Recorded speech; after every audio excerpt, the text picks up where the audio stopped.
ಹಾ ಬಸ ಖಾಲಿ ಬಸ ಖಾಲಿ ಜೋರಾದ ಚಪ್ಪಾಳೆ ಬರಬೇಕು. ಇದು ಟ್ರ್ಯಾಕ್ಟರ್ ಕುಸ್ತಿ. ಇದು ಇಡೀ ಭಾರತ देशाದಲ್ಲಿ ಒಂದೇ ಆಕಾರದಲ್ಲಿ तुकाराम या कुस्तीचा वेळ असा आहे 30 मिनिटं कुस्ती सलग चालेल. जर निकाल लागला तर ठीक आहे, जर 30 मिनिटात नाही झाली अर्धा तासानंतर तर कुस्ती पॉइंट वरती लागणार. ट्रॅक्टरवरची कुस्ती एकदा कन्नड मध्ये सांगा तुम्ही. ಎಲ್ಲ ಪಂಚರು ಒಂದು ಸಮಯವನ್ನು ಕೊಟ್ಟಿದ್ದಾರೆ. ಈ ಕುಸ್ತಿ 30 ನಿಮಿಷಗಳ ಕಾಲ ನಡೆಯುತ್ತೆ. ಅದರ ಒಳಗಡೆ ಚಿತ್ತಾದ್ರೆ ಹಾಗೆ ಒಂದು ವೇಳೆ ನಿರ್ಣಯ ಚಿತ್ತ ಆಗ್ಲಿಲ್ಲ ಅಂದ್ರೆ ಪಾಯಿಂಟ್ ಮುಖಾಂತರ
ज्यांनी पाहिलं ते भाग्यवान आणि ज्यांनी गप्पा मारले ते हुकले.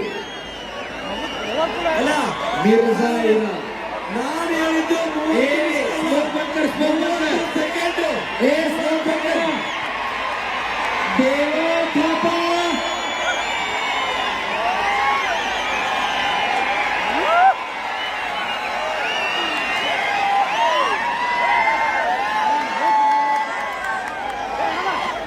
देव